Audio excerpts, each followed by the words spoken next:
चलिए मेरे प्यारे छात्रों, आप लोगों को फिर से इस टाई क्लासेस बिरोल में स्वागत है। चलिए दोस्तों, कैसे हैं? मुझे उम्मीद है कि आप लोग भी ठीक होंगे और आप लोगों को पढ़ाई भी बहुत अच्छा चलता ही होगा, क्योंकि यहाँ पर अब से कुल वैसे तो 45 दिन, समझिए ना, 1.5 महीना परीक्षा का बच ही गया है। इसीलिए मेरे दोस्तों, आप लोग अच्छा से तैयारी करना, क्योंकि देखिए जो यहाँ पर जो मैट्रिक का परीक्षा है, ये पूरे 10 साल की मेहनत होती है। इस मेहनत को कभी व्यर्थ मत जाने देना, क्योंकि इसके पीछा कोई आस लगा बैठा होगा, या माता हो या पिता हो या कोई टीचर हो या कोई अन्य रिलेशन हो। आप कैसे भी मेहनत करिएगा, कितनी कठोर मेहनत करिएगा, तो आपका मैं कैसे मेहनत कर रहे हैं, किस टाइप से पढ़ते हैं, वो इंसान जो है, माता पिता या कोई टीचर आपको वो टाइप नहीं देखता है। आपको एक ही मतलब आस रखती है बिहार बोर्ड का, कि बिहार बोर्ड में कैसा रिजल्ट आएगा। इसलिए दोस्तों, इस आस को आप लोग टूटने मत देना। जो माता पिता आपको इतना मेहनत करके पढ़ाता है, उस मेहनत को आप लोग कभी व्यर्थ मत जाने देना। हम आप लोग से इतना ही रिक्वेस्ट करते हैं, क्योंकि देखिए लाइफ में बार बार मैट्रिक का एग्ज़ाम नहीं होता है, सब आप लोग जानते ही होंगे। जीवन में पहली बार ही जो है मैट्रिक का परीक्षा होता है, इसीलिए एक ही बार ऐसा शानदार रिजल्ट ला दो, ताकि आने वाला आने वाला जो दर पीढ़ी इधर है, या क्या कहते कोई विद्यार्थी है, तो वो भी कई विद्यार्थी में दम था। इसीलिए देखिए आजकल जो है ना, पास करना बहुत आसान है, तो पास उतना अब हार्ड नहीं हो गया, समझे ना।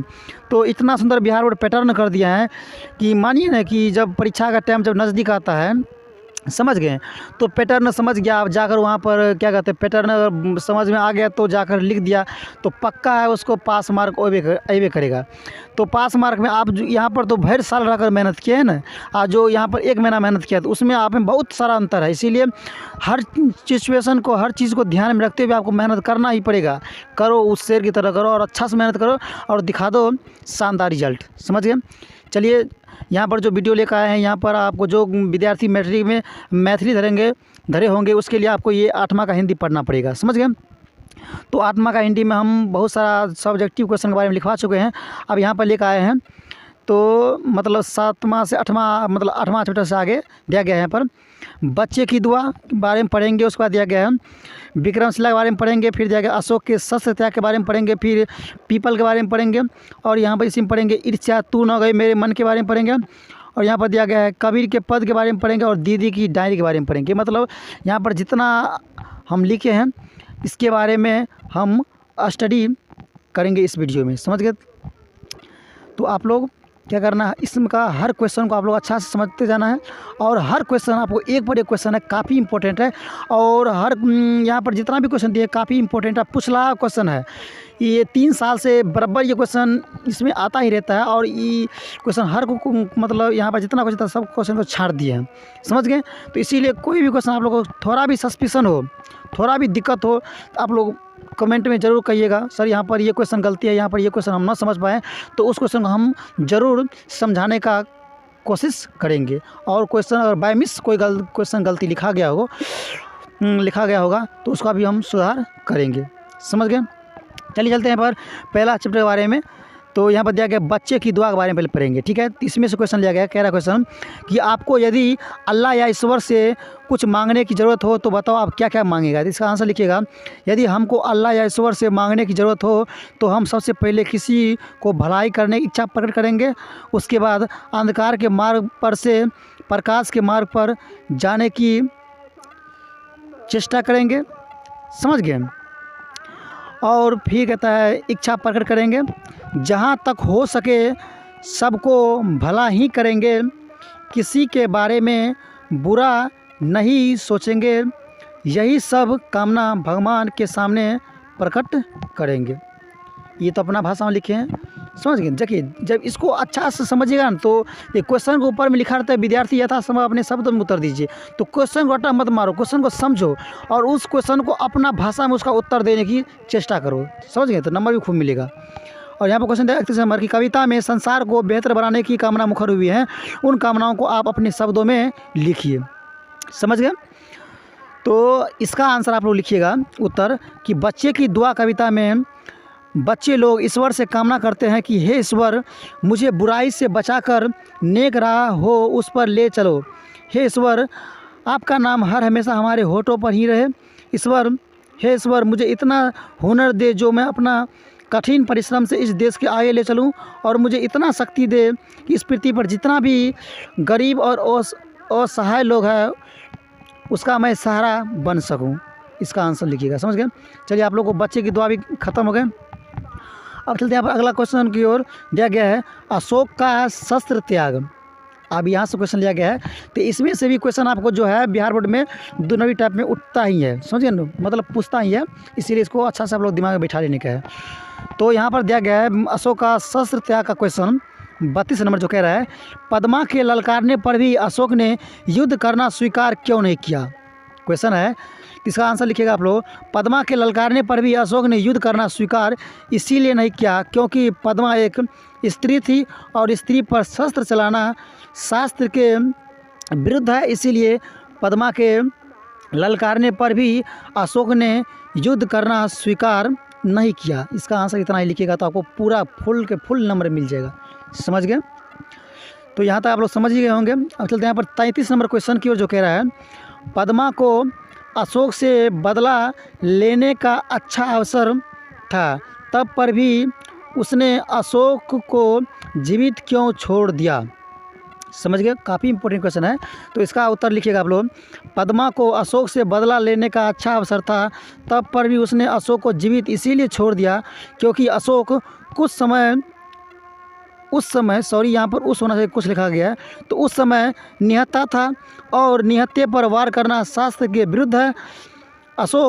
इसीलिए अशोक प्रण लिया कि जब तक मेरे शरीर में प्राण रहेगा या जान रहेगा तब तक मैं अपने प्रजा को भला ही करूँगा और किसी को शस्त्र उठाने की आज्ञा नहीं दूंगा और ना ही मैं उठाऊंगा। आज से और अभी से इस शस्त्र को त्याग कर रहा हूँ। समझ गए, यही बात कहा था अशोक साहब। चलिए, ये भी ख़त्म हो गया। अब अगला चलते हैं यहाँ पर, ईर्ष्या तू न गई मेरे मन से। तो ईर्ष्या तू न गई मेरे मन से जो लिखा है आपको रामधारी सिंह दिनकर साहब लिखा है। तो ईर्ष्या मतलब आप लोग जानते ही होंगे, डा होता है, गुस्सा होता है, तामस होता है, जलन होता है। एक्चुअल में ये गुस्सा, तामस, जलन सब इंसान के पास होता है। मुझ में भी है, आप में भी होगा, हर इंसान के पास है ये गुस्सा, तामस, ईर्ष्या, डा या जलन। तो इसी के बारे में पढ़ेंगे जो रामधारी सिंह दिनकर जो लिखा है, काफ़ी इंपॉर्टेंट है, समझ गए।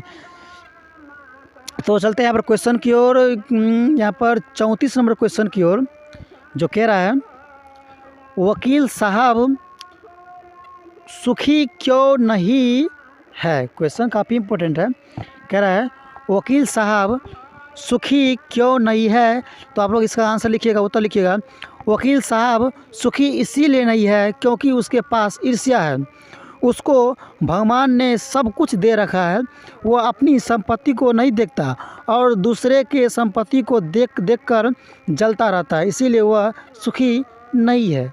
समझ गए, कहता है ना ईर्ष्या जिसके शरीर में घर बना लिया, जिसके दिल में हृदय घर बना लिया, कभी चैन से नहीं रह सकता। समझ गए। अब अगला क्वेश्चन कह रहे हैं यहाँ पर 35 नंबर कि ईर्ष्या को अनोखा वरदान क्यों कहा गया है। क्वेश्चन काफ़ी इंपॉर्टेंट है, कह रहा है ईर्ष्या को अनोखा वरदान क्यों कहा गया है। तो आप लोग इसका उत्तर लिखिएगा, समझ गए। ईर्ष्या को अनोखा वरदान इसीलिए कहा गया है क्योंकि ईर्ष्या जिस व्यक्ति के हृदय में घर बना लेती है वो कभी भी सुख से नहीं रह सकता। अपने पास कितनों भी धन दौलत संपत्ति क्यों ना हो तब पर भी दूसरे के संपत्ति या छोट मोट रोज़गार देखकर जलते ही रहते हैं। यही ईर्ष्या का अनोखा वरदान कहलाता है। समझ गए। तो आप लोग इतना आंसर लिख दीजिएगा, तो मेरे हिसाब से बिहार बोर्ड आपको एक भी नंबर नहीं काट सकता अगर पूछेगा तो क्वेश्चन। समझ गए।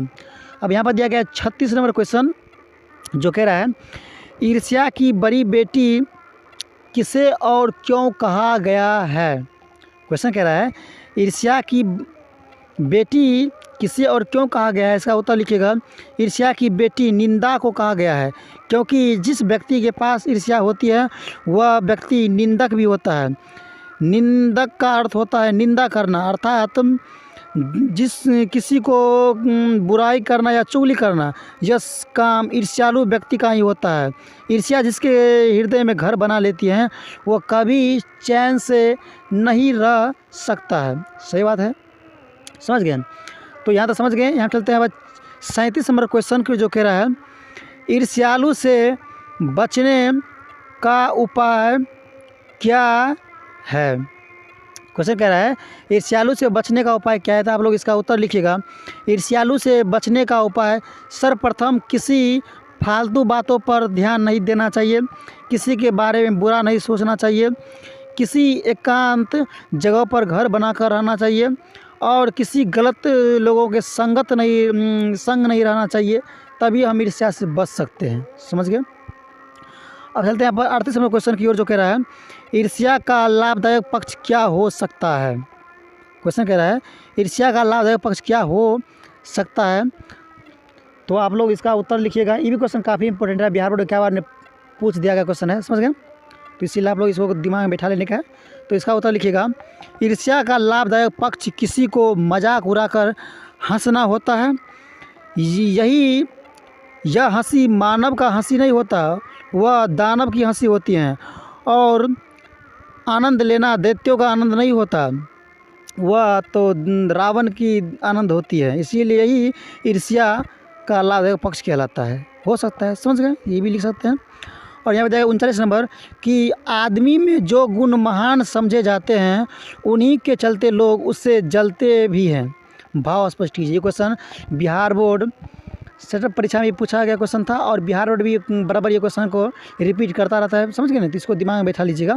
तो इसका उत्तर लिखिएगा, आदमी में जो गुण महान समझे जाते हैं, अक्सर लोग उससे जलते रहते हैं। आप छोटा या बड़ा कोई भी काम करेंगे तो लोग आपके पीछे हाथ धोकर पड़ जाते हैं, उस काम को नहीं होने देंगे, बहुत सारे उलझने डालते रहेंगे ताकि आप उस काम को छोड़ दो, तब तो उस इंसान को खूब खुशी मिलेगा।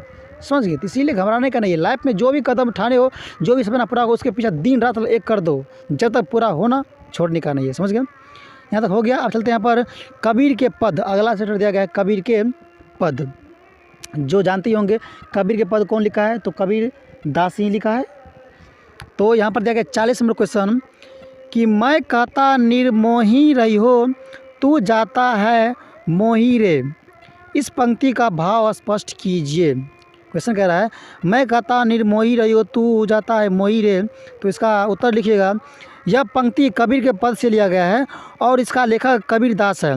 इस पंक्ति में कबीर साहब कहना चाहता है कि मानव को इस समाज रूपी मोह माया में नहीं फंसना चाहिए।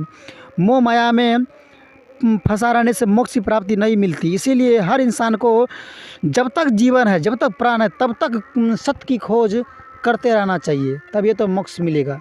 समझ गए। यहाँ तो हो गया। अब यहाँ पर दिया गया 41 नंबर क्वेश्चन जो कह रहा है, मोह को कहाँ ढूंढे बंदे, मैं तो तेरे पास में। इस पंक्ति का भाव स्पष्ट करें। इसको पंक्ति का भाव स्पष्ट करें, तो आप लोग इसका उत्तर लिखिएगा। यह पंक्ति कबीर के पद से लिया गया है, इसका लेखक कबीर दास है। इस पंक्ति में कबीर साहब कहना चाहता है कि हे मानव, तुम भगवान को कहाँ कहाँ ढूंढते हो। भगवान आपके सच्चे हृदय में वास करते हैं, परंतु दिल साफ होनी चाहिए और सच्चे दिल से भक्ति भी होनी चाहिए, तभी तो आपको भगवान की प्राप्ति होगी। समझ गए। तो तब जाकर भगवान की प्राप्ति हो सकती है। भगवान को प्राप्त करने के लिए मंदिर, मस्जिद या गुरुद्वारा मत जाओ, सिर्फ अपने अंदर की भगवान को तलाश करो, तब जाकर ही मोक्ष मिलेगी। रियल में भगवान तो सबके दिल में वास करती है, वसते खोजने का सबका अपना अपना सिलसिला होनी चाहिए, मतलब दिल होनी चाहिए, तभी तो भगवान प्राप्ति होती है। मंदिर मस्जिद भगवान नहीं मिलती है। समझ गए। इसलिए कर्म करो, कर्म ही पूजा होती है, कर्म ही पूजा है। कर्म करो तो पक्का है सपना पूरा होबे करेगा, हर सपना पूरा हुआ कर्म करने से। तो अगला क्वेश्चन दिया गया 42 नंबर कि मोको शब्द किसके लिए प्रयोग किया गया है। तो आप लोग इसका उत्तर लिखिएगा, मोको शब्द का प्रयोग परम पिता परमेश्वर ईश्वर के लिए किया गया है। क्वेश्चन काफ़ी इंपॉर्टेंट है। कह रहे हैं ना कि मोको शब्द किसके लिए प्रयोग किया गया है, तो इसका उत्तर लिखिएगा, मोको शब्द का प्रयोग परम पिता परमेश्वर ईश्वर के लिए किया गया है। यहाँ तक समझ गए। अब यहाँ पर चलते हैं, चलिए कबीर के पद भी आप लोग को ख़त्म ही हो गया। अब यहाँ पर चलते हैं विक्रमशिला के बारे में। तो विक्रमशिला काफ़ी इंपॉर्टेंट है, समझ गए ना। अब महत्वपूर्ण चैप्टर भी है, भी इससे बहुत सारा ऑब्जेक्टिव बिहार में पूछता है और बहुत सारा जो है 2 नंबरी क्वेश्चन भी बराबर पूछता ही रहता है। इसीलिए इसको अच्छा समझना है, विक्रमशिला। तो यहाँ पर दिया गया 43 नंबर क्वेश्चन कह रहा है विक्रमशिला नामकरण के संदर्भ में प्रचलित जनश्रुति क्या है। तो आप लोग इसका उत्तर लिखिएगा।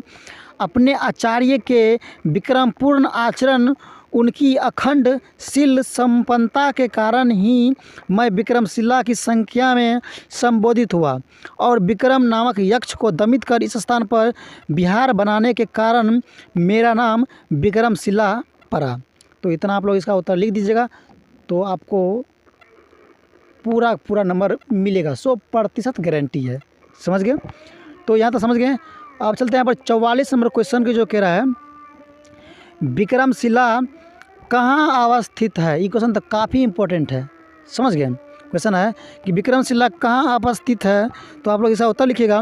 विक्रमशिला भागलपुर जिला के कहलगांव थाना क्षेत्र पोस्ट पत्थरघट्टा के एक छोटे से गांव में अवस्थित है।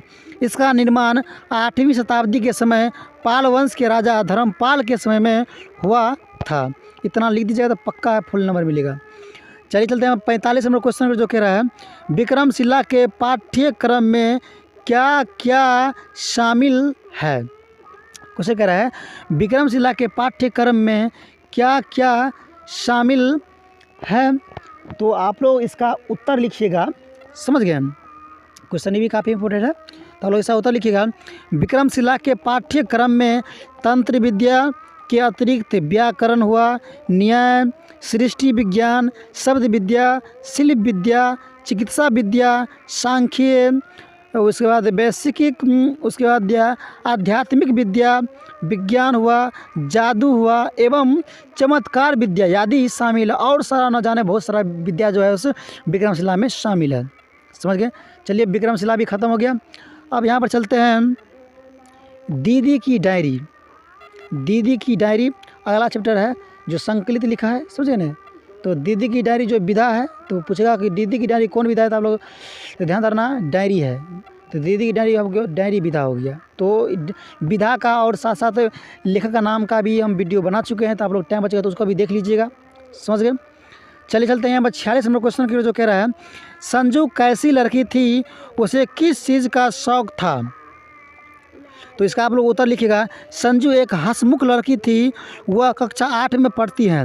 उसे कहानी, कविता, कॉमिक्स आदि पढ़ने की शौक़ है। जब उसका जन्मदिन आता है तो उसे उपहार में डायरी मिलती है।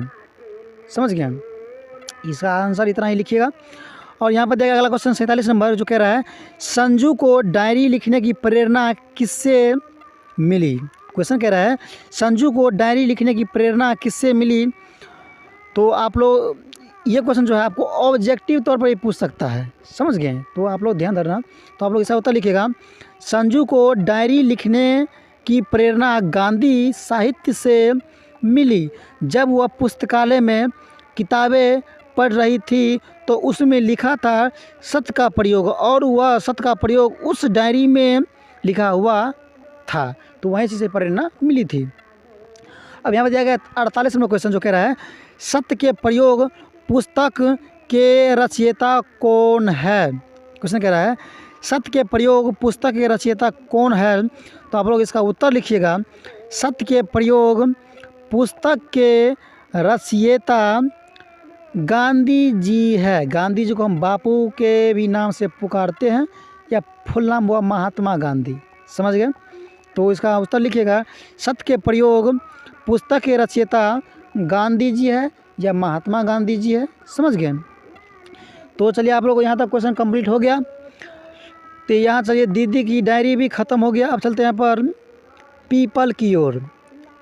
पीपल कविता है। समझ गए? तो पीपल को लिखा है वो गोपाल सिंह नेपाली साहब। समझ गए? तो पूछेगा कि पीपल का लेखक कौन है, तो ध्यान रखना पीपल का जो लेखक हो गया गोपाल सिंह नेपाली हो गया। समझ गए? चलिए यहाँ पर दिया गया है 49 नंबर क्वेश्चन, जो कह रहा है पीपल के पेड़ हमारे लिए किस प्रकार उपयोगी हैं। क्वेश्चन कह रहा है पीपल के पेड़ हमारे लिए किस प्रकार उपयोगी है। इसका उत्तर लिखिएगा। पीपल के पेड़ हमारे तथा सभी मानव जाति अर्थात जीव जंतु के लिए अत्यंत ही महत्वपूर्ण है। पीपल से हम लोग ऑक्सीजन प्राप्त करते हैं, और जो हम कार्बन डाइऑक्साइड छोड़ते हैं, तो कार्बन डाइऑक्साइड का सूत्र हो गया आपको CO2, ऑक्सीजन का सूत्र हो गया O2। ध्यान रखना, कहता है जो कार्बन डाइऑक्साइड छोड़ते हैं उसे पेड़ पौधा ग्रहण करते हैं।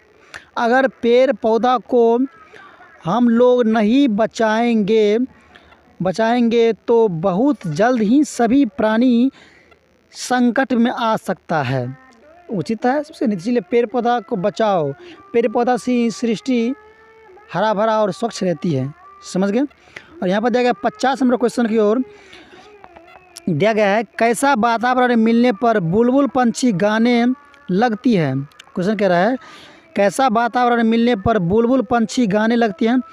तो आप लोग इसका उत्तर लिखिएगा, बसंत ऋतु को आने पर बुलबुल पंछी गाने लगती हैं। यह ऋतु सबको प्यारा लगता है। इस ऋतु में ना तो इतना गर्मी लगती है, समझ गए, बसंत ऋतु में कह रहा है ना तो इतना गर्मी लगती है तथा और ना ही इतना ठंड रहती है।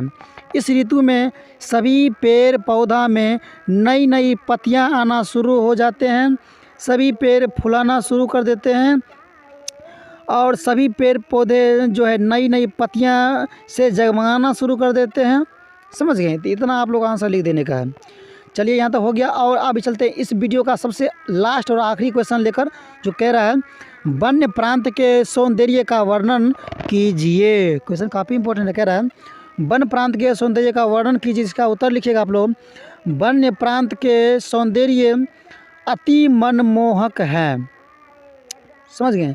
तभी तो इस धरती पर, कह रहा है ना क्वेश्चन, इसका उत्तर लिखिएगा कि वन प्रांत के सौंदर्य अति मनमोहक है। तभी तो इस धरती पर मानव जाति अर्थात सभी जीव जंतुओं जीवित हैं। वन से हमें सारे जीवन की आवश्यकताओं की पूर्ति होती है। समझ गए। चलिए यहाँ तो कंप्लीट हो गया।